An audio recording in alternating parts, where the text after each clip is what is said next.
Here's another idea turned into a situation in the monetary system. Many of you think that the monitor you're looking at now is yours. The room in which you live belongs to your apartment, and the car in the garage is also yours. Sorry to say, but the only proof you have that those are yours are some documents. Remember what these documents are: only papers. Human imagination works overtime here, because not only those who own these kind of objects through documents feel like they own them, but others also accept them as yours. I mean, if you buy a car, the neighbour, by the power of imagination, admits that it's yours in the same way you admit that it belongs to you. It's a very risky deal based only on imagination. You can't own anything. Keep that in mind. The sense of property or ownership has gone mad, and many people collect objects in their nests that they do not use, or use rarely. Just think about decor objects. Some are necessary things, but things that people buy. The sense of property makes you your own prisoner, since you only own one house, or even more, because you're forced to go back to those places. Also, you feel obligated to take care of those objects which you think are yours. Most times, people are driven by things, goods, and they build their lives around them.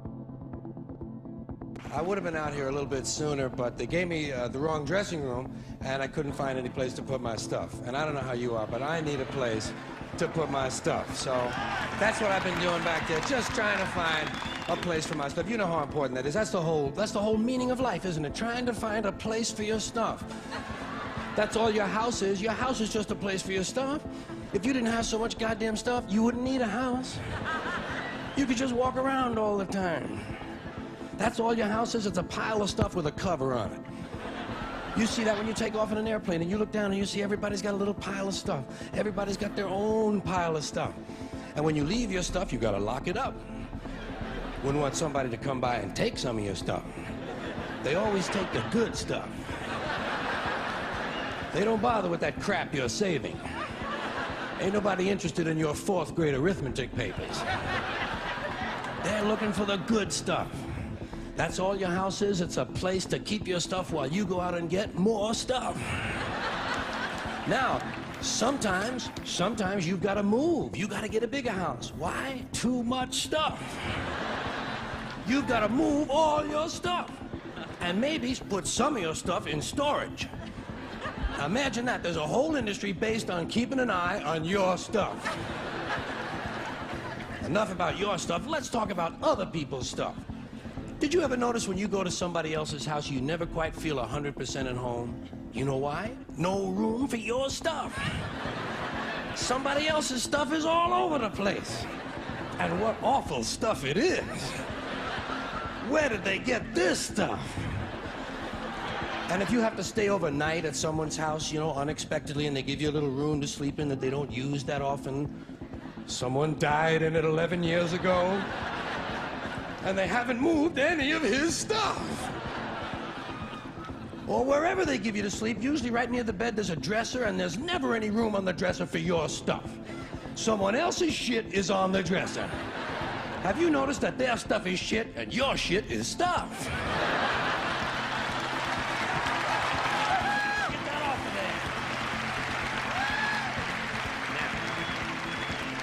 there. Now, sometimes you go on vacation, you gotta bring some of your stuff with you. You can't bring all your stuff, just the stuff you really like. The stuff that fits you well that month.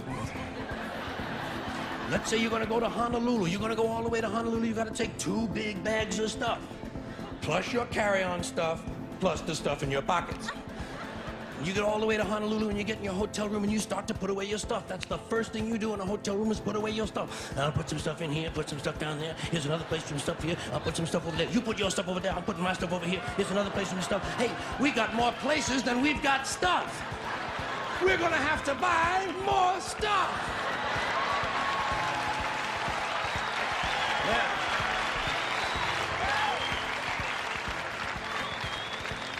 And you put all your stuff away and you know that you're thousands of miles from home and you don't quite feel at ease, but you know that you must be okay because you do have some of your stuff with you.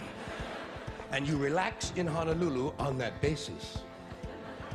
That's when your friend from Maui calls and says, hey, why don't you come over to Maui for the weekend? Spend a couple of nights over here. Oh, shit, no. Now what stuff do you bring? Right, you've got to bring an even smaller version of your stuff. Just enough stuff for a weekend on Maui. And you get over, and you're really spread out now. You've got shit all over the world.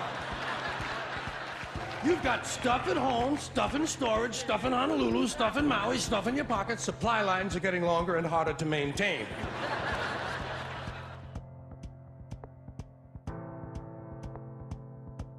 The sense of property is normal for the monetary system, which, by nature, is based on consumption. The hallucinating part is represented by those who admit parts of the earth as their own. Countries, cities, gardens, lands, private beaches, plantations are considered as being properties, as belonging to someone, and all in the same system that provides some papers with an old language attached as the only evidence, all based on imagination.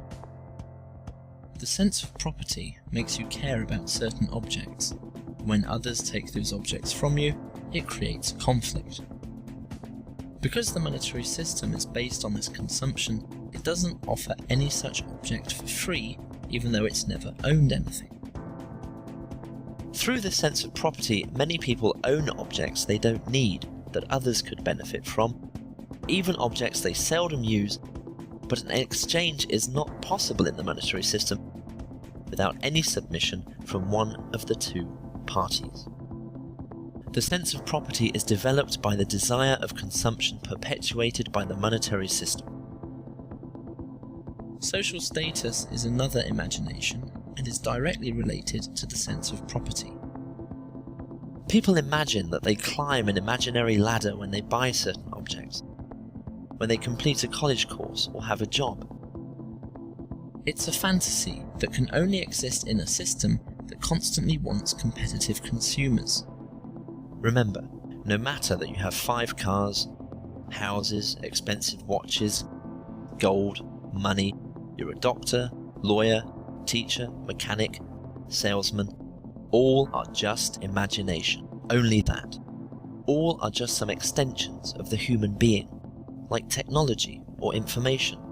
Technology seen in objects, and information in education. You are a human being who has access to a certain technology, house, car, television, computer, and certain information, school, college, experience, books, teachings, etc. Only that.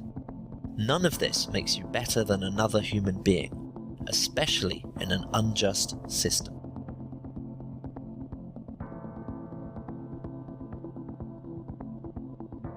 When they say all men are created equal, that bothers me. I told you some are thin, some are heavy, some have better eyesight than others. I don't know what that means, but I think they're trying to talk about equal opportunity, and I know that doesn't exist. If you don't have the money to go to college, the word equal opportunities mean nothing.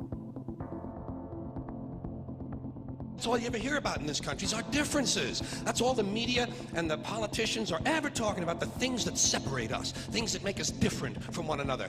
That's the way the ruling class operates in any society. They try to divide the rest of the people. They keep the lower and the middle classes fighting with each other so that they, the rich, can run off with all the fucking money. Fairly simple thing, happens to work.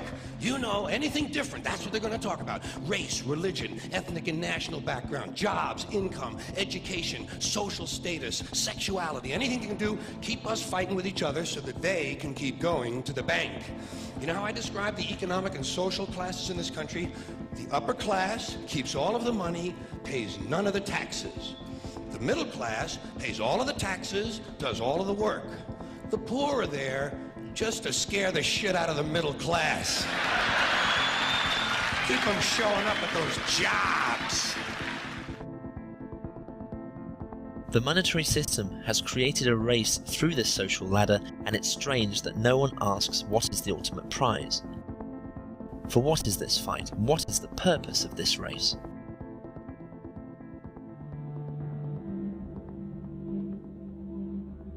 Now, my grandmother was a wonderful person. She taught me how to play the game Monopoly. She understood that the name of the game is to acquire. She would accumulate everything she could, and eventually she became the master of the board. And eventually, every time, she would take my last dollar, and I would quit in utter defeat.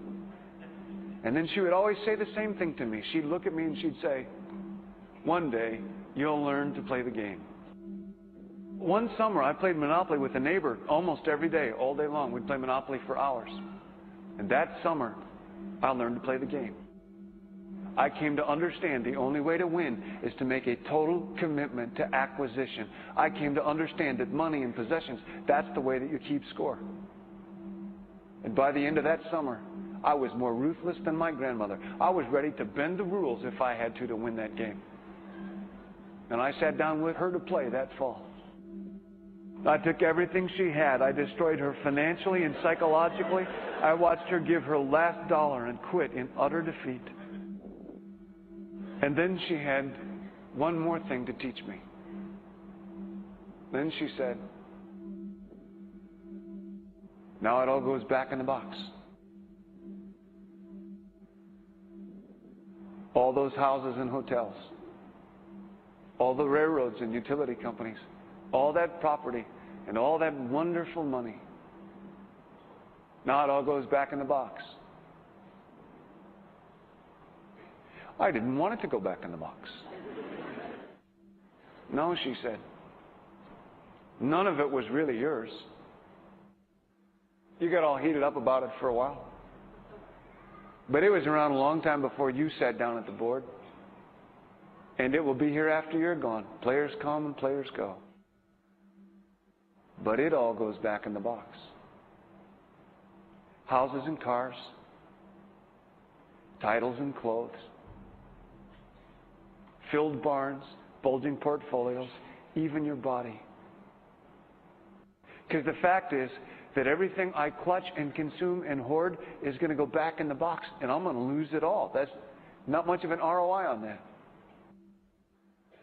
You have to ask yourself, when you finally get the ultimate promotion, when you've made the ultimate purchase, when you buy the ultimate home, when you have stored up financial security and climbed the ladder of success to the highest rung you can possibly climb it, and the thrill wears off, and it will wear off,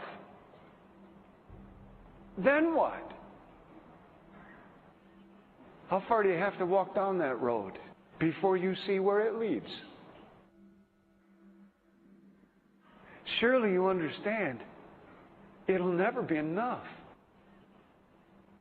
So you have to ask yourself the question, what matters?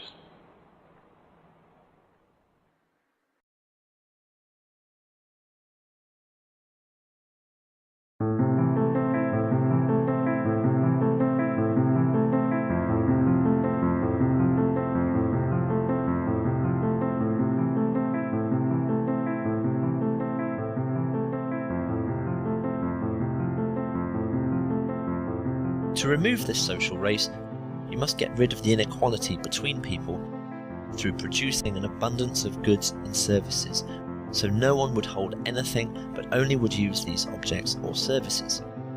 In fact, if there was an abundance of goods and services, we wouldn't need currency. It won't be necessary, and so there would be fewer jobs, and through education the people would get rid of the feeling of competition and arrogance.